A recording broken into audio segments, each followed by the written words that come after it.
Hello dear students, my name is Mamun Rashid Khan and welcome to Elite Coaching Center। तो आज का हमारा टॉपिक है class 9 chapter 6 lines and angles. इसके ऑलरेडी हम लोग वीडियोस बना चुके हैं, इंट्रोडक्शन वीडियो। जिसने नहीं देखा है एक बार देख लेगा, जिसमें हम बेसिक टर्म्स क्या है वो बता रखा है और एक्सरसाइज आपका 6.1 तक सॉल्यूशन करा रखा है। तो आज हम करेंगे एक्सरसाइज 6.2। तो हमारा फर्स्ट क्वेश्चन है, if A B parallel to C D. A B जो है सी डी के पैरेलल है and C D parallel to E F, C D parallel to E F. अगर ये दो लाइन पैरेलल है तो हमें ये बताना है x की वैल्यू। अगर y z किस रेशियो में दिया है, 3:7 रेशियो में दिया है। आपको एक थ्योरम हमने बता रखा है। थ्योरम क्या है, if two lines are parallel to the same line then they are parallel to each other. मतलब अगर कोई दो लाइन है, ये आपस में पैरेलल है और ये लाइन इसके पैरेलल है, तो ये दोनों ही क्या होगा, आपस में पैरेलल होगा। दूसरी चीज, अगर कोई दो पैरेलल लाइन है उसको थर्ड लाइन क्या करता है, कट करता है, तो इसको हम बोलते हैं ट्रांसवर्सल लाइन। इसमें क्या होगा, ये वाला एंगल इसके बराबर होगा, क्यों, कॉरस्पॉन्डिंग एंगल। ये वाला एंगल इसके बराबर होगा, क्यों, ऑल्टरनेट इंटीरियर एंगल। और ये वाला एंगल इसके बराबर होगा, क्यों, वर्टिकली अपोजिट एंगल। और ये वाला एंगल और ये वाला एंगल दोनों का सम होगा 180। Reason, angle on the same side of transversal line और को इंटीरियर एंगल। तो हम क्वेश्चन देखते हैं, इसमें आपका रेशियो दिया है। आप एक चीज समझना, ये आपका y है तो ये वाला एंगल भी आपका y होगा, क्यों, वर्टिकली अपोजिट एंगल। तो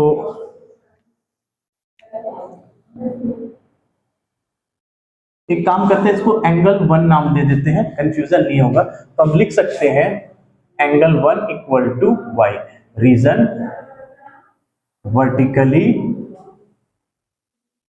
अपोजिट एंगल। ओके, अब आपको क्वेश्चन में y और z का रेशियो दे रखा है क्या, 3:7। मैंने अभी बताया दोनों जो एंगल होगा, angle on the same side of transversal line, उसका सम कितना होता है, 180। तो इसमें हम क्या करेंगे, y/z कितना है, 3:7। मैंने एंगल को, let the angle be t, कोई भी एक वेरिएबल मान लो, let the angle be t। वैसे तो ज्यादातर हम लोग x मानते हैं, आप बेटा कोई भी वेरिएबल मान सकते हो, उससे फर्क नहीं पड़ेगा। तो हमारा एंगल क्या हो गया, 3t एंड 7t। अब क्या करेंगे, 3t which implies plus 7t equal to 180 degree. तो आप लिख दोगे, reason, angle on the same side of transversal line और co-interior angle, co-interior angle. Okay, तो 3t प्लस 7t कितना हो गया, 10t, 180। और t की वैल्यू हो गया 180 अपॉन 10। 0 से 0 कट गया तो t कितना आ गया, t आ गया 18। ओके, अगर आपका t का वैल्यू 18 हो गया तो एंगल y कितना हो जाएगा, y कितना है, 3t, 3 इंटू 18 कितना हो जाएगा, 54। और z, बाकी आपने y निकाल लिया तो हमें z की कोई जरूरत नहीं है, क्यों, y और x इन दोनों का सम कितना होगा, 180। तो यहां पे हम कर सकते हैं क्या, x plus y equal to 180। Same reason आप क्या लिखोगे, को इंटीरियर एंगल। अभी हमने y कितना निकाला है, 54 प्लस x 180। 54 को उधर ले जाएंगे तो क्या होगा, 180 माइनस 54। तो x की वैल्यू आ गया 126। है ना सिंपल क्वेश्चन। बस आपको कुछ प्रॉपर्टीज याद रखना है और उसको किस तरह से अप्लाई करें। तो इसको कॉपी करिए, उसके बाद फिर अगला क्वेश्चन करते हैं। हमारा सेकंड क्वेश्चन है बच्चों, if A B parallel to C D, यानी A B line C D के पैरेलल है, angle E F perpendicular to C D, E F जो है आपका सी डी का परपेंडिकुलर है, and G E D, G E D यानी कि ये पूरा एंगल कितना है 126, फाइंड ए जी ई, ए जी ई यानी ये वाला एंगल हमें निकालना है, जी ई एफ, जी ई एफ ये वाला एंगल हमें निकालना है, और एफ जी ई, एफ जी ई और ये वाला एंगल निकालना है। ये तीन एंगल हमें निकालना है। स्टार्ट करते हैं। सबसे पहले तो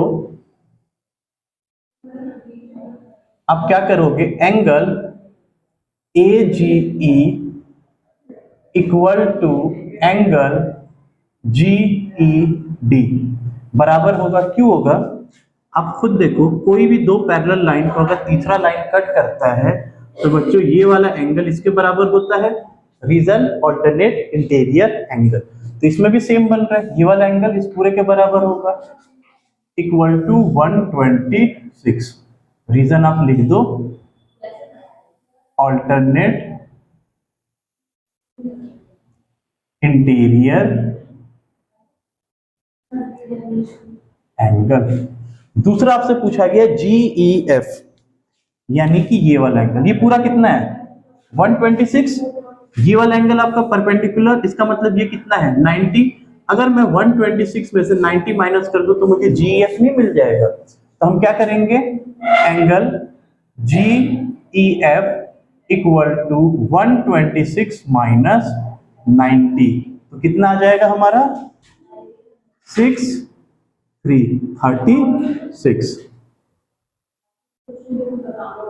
ये कितना आ गया आपका 36।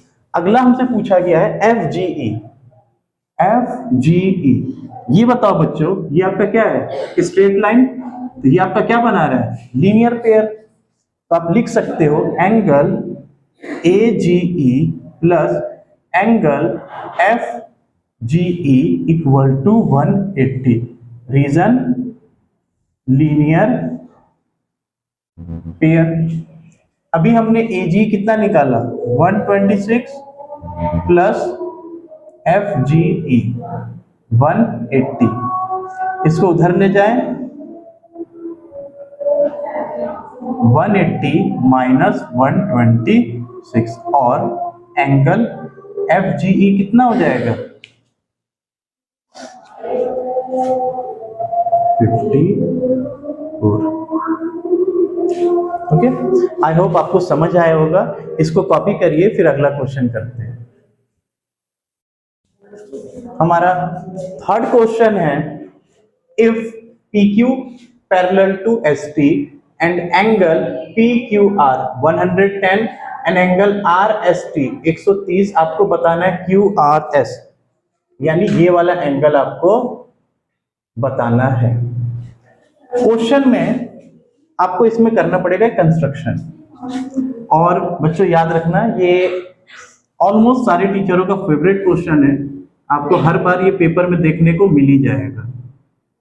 तो आपने एक लाइन ड्रॉ कर लिया, मान लीजिए ये AB है, ओके, इसको मैं एंगल 1 नाम दे दूं, इसको मैं एंगल 2 नाम दे देता हूं ताकि कंफ्यूजन नहीं होगा। ओके, तो सबसे पहले समझे, आप सबसे पहले लिखेंगे कंस्ट्रक्शन।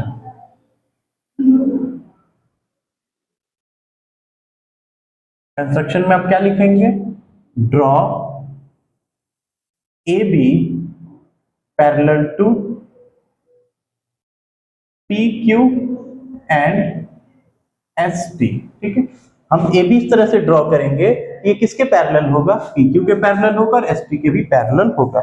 अब बात करते हैं, ये पैरेलल लाइन है और बीच से एक ट्रांसवर्सल लाइन इसको कट कर रहा है, तो ये वाला एंगल ये वाला एंगल दोनों का सम कितना होगा 180, रीजन को इंटीरियर एंगल। तो आप कह सकते हैं angle PQR plus angle 180. Reason, angle on the same side of transversal line or co-interior angle, co-interior angle. Okay. PQR कितना है 110 प्लस एंगल 1 कितना हुआ 180. तो आप एक काम करेंगे 110 को उधर ले जाइए तो एंगल 1 कितना होगा 180 माइनस 110 और एंगल 1 हो गया 70 डिग्री. यानी ये मुझे कितना मिल गया 70.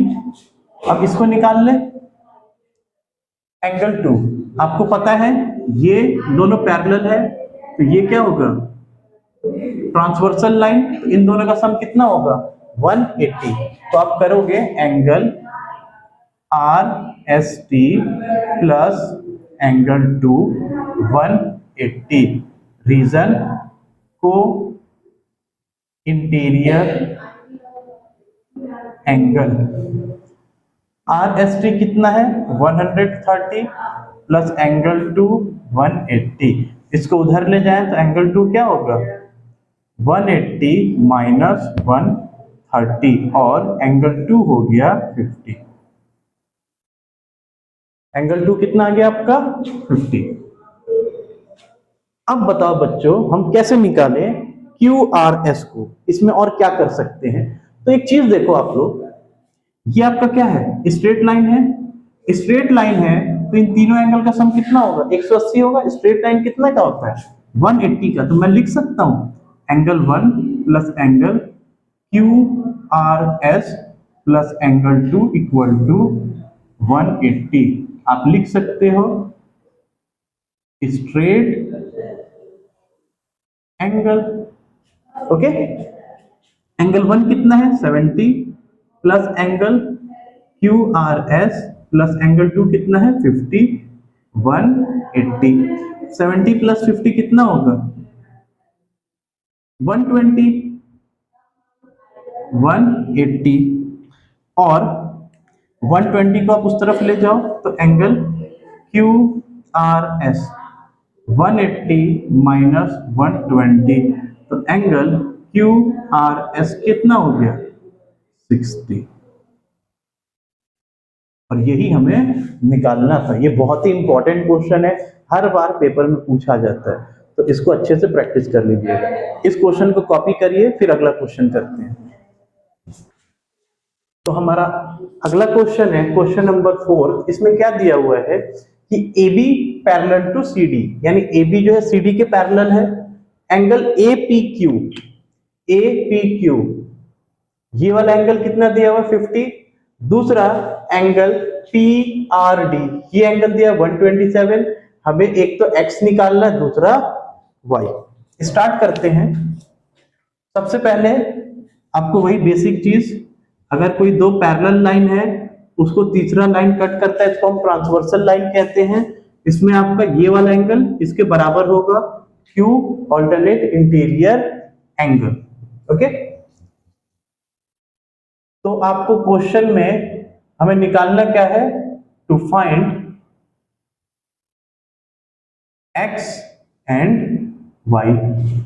और हमें दिया क्या गया है हमें दिया गया है angle APQ 50 degree and angle PRD 127. Okay सबसे पहले देखो बच्चों इसमें ये लाइन पैरेलल है और इस लाइन को ये लाइन कट कर रहा है तो ट्रांसवर्सल लाइन. तो हम ये कह सकते हैं ये वाला एंगल इस वाले एंगल के बराबर होगा. क्यों अल्टरनेट इंटीरियर एंगल. तो हम कह सकते हैं x equal to 50. Reason alternate interior angle.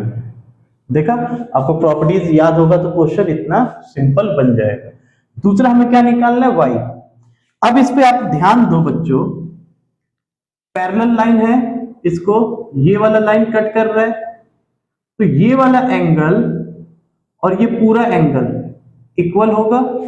Reason alternate interior angle, तो हम लिख सकते हैं 50 plus y equal to 127। Reason alternate interior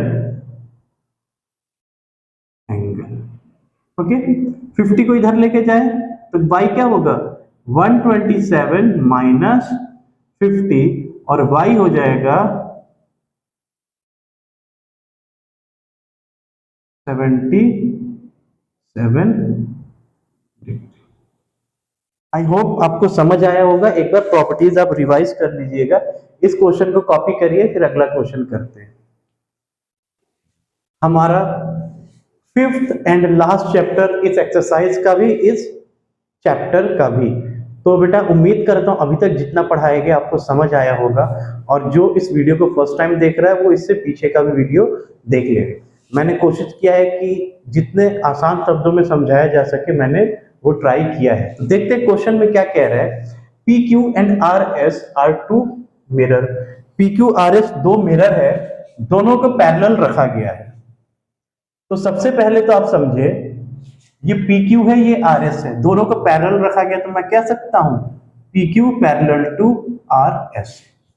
आगे कह रहा है कि AB strikes the mirror PQ at B and reflected along the ray moves along the path BC and strike the mirror RS at C and reflect along CD।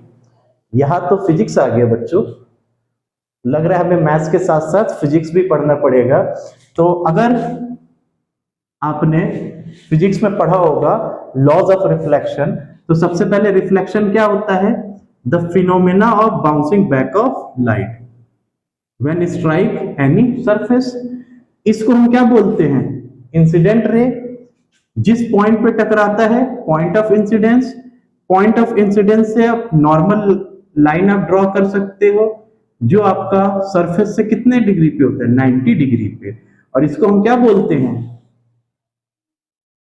Reflected ray. इसके दो laws होते हैं, पहले angle I equal to angle R, यानी कि ये angle of incidence जो आपकी इंसिडेंट रे और नॉर्मल के बीच में होता है, ये एंगल ऑफ रिफ्लेक्शन जो आपका नॉर्मल और रिफ्लेक्टेड रे के बीच में होता है।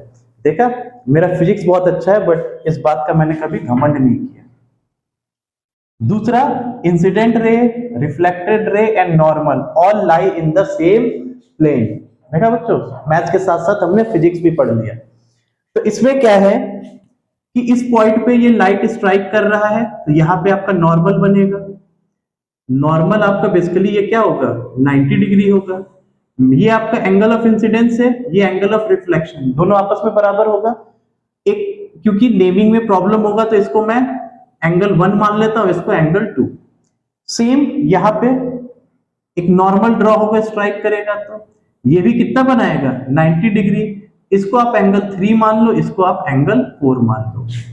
मैं ये कह सकता हूं एंगल 1 एंगल 2 के बराबर है, एंगल 1 इक्वल टू एंगल 2। और मैं ये कह सकता हूं एंगल 3 एंगल 4 के बराबर है, एंगल 3 इक्वल टू एंगल 4। मैंने ऐसा क्यों कहा, अभी मैंने बताया कि जब भी कोई लाइट स्ट्राइक करता है तो आपका angle of incidence angle of reflection के बराबर होता है। तो चाहो तो आप रीजन लिख देना, by laws of reflection, by laws of reflection क्या होता है, लॉज ऑफ रिफ्लेक्शन की वजह से ये दोनों बराबर हो जाएगा। तो आपका क्या दिया हुआ है, पी क्यू आर एस के पैरेलल है, और ये आपका क्या है, ये B, इसको मान लो मैंने X मान लिया, ये C, इसको मैंने Y नेम दे दिया। तो एक बात बताओ बच्चों, ये पैरेलल लाइन है और ये 90 डिग्री, तो ये भी तो एक दूसरे के पैरेलल हो जाएगा। तो मैं लिख सकता हूं therefore BX parallel to CY। BX और CY पैरेलल है। अब ध्यान से देखो, पैरेलल है तो ये वाला आपका क्या होगा ट्रांसवर्सल लाइन, इसको इसको कट कर रहा है, तो मैं ये कह सकता हूं एंगल 2 एंगल 3 के बराबर है। तो आप लिख दो therefore angle 2 equal to angle 3। Angle 2 किसके बराबर हो गया? एंगल 3 के। तो मैं ये कह सकता हूं बट, या आप रहने दो, इसको ऐसे ही रहने दो, एंगल 2 एंगल 3 के बराबर हो गया। Reason alternate interior angle, alternate interior angle. अब हमें प्रूफ क्या करना है बच्चों कि AB जो है CD के पैरेलल है। किसी तरह मैं एंगल 1 प्लस 2 को बराबर दिखा दूं एंगल 3 प्लस 4 को, यानी इस पूरे एंगल को एक कर दूं, इसको एक कर दूं, तो क्या ये ऑल्टरनेट इंटीरियर एंगल हो जाएगा? और कहीं भी अगर ऑल्टरनेट इंटीरियर एंगल आपस में बराबर होता है, इसका क्या मतलब होता है? दोनों लाइन पैरेलल है। तो ये बताओ, मैंने अभी बताया आपको एंगल 1 एंगल 2 बराबर होगा, क्यों? By laws of reflection. और एंगल 3 एंगल 4 बराबर होगा, क्यों? By laws of reflection. तो मैं लिख सकता हूं यह एंगल 2 है, इसके जगह मैं लेफ्ट साइड में क्या लिख सकता हूं? Angle 1 plus angle 2 equal to angle 3 plus angle 4। दोनों तरफ मैंने ऐड कर दिया। एंगल 1 एंगल 2 बराबर है, और इस पूरे एंगल को मैं क्या लिख सकता हूं? Angle ABC equal to angle 3 plus angle 4 बराबर है, मैं क्या लिख सकता हूं? BCD। ओके, यहां चाहो तो रीजन आप दे देना, by laws of reflection, by laws of reflection angle 1 equal to angle 2 and angle 3 equal to angle 4।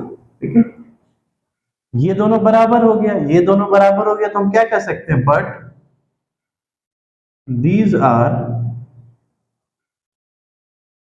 alternate interior angle. लेकिन ये दोनों क्या है? ऑल्टरनेट इंटीरियर एंगल है। तो इसका मतलब अगर ये और ये ऑल्टरनेट इंटीरियर एंगल है, तो मैं ये कह सकता हूं therefore AB parallel to CD, therefore AB parallel to CD, है ना? था ना इजी क्वेश्चन? तो बच्चों उम्मीद करता हूं आपको ये समझ आया होगा। एक बार दोबारा ना समझ आए तो इसको वीडियो को दोबारा देख लीजिएगा, और कोशिश करिएगा क्वेश्चन को पहले वीडियो को पॉज करके क्वेश्चन खुद सॉल्व करने का। बाकी वीडियो आपको अच्छा लगा तो लाइक एंड सब्सक्राइब जरूर करिएगा। Thank you.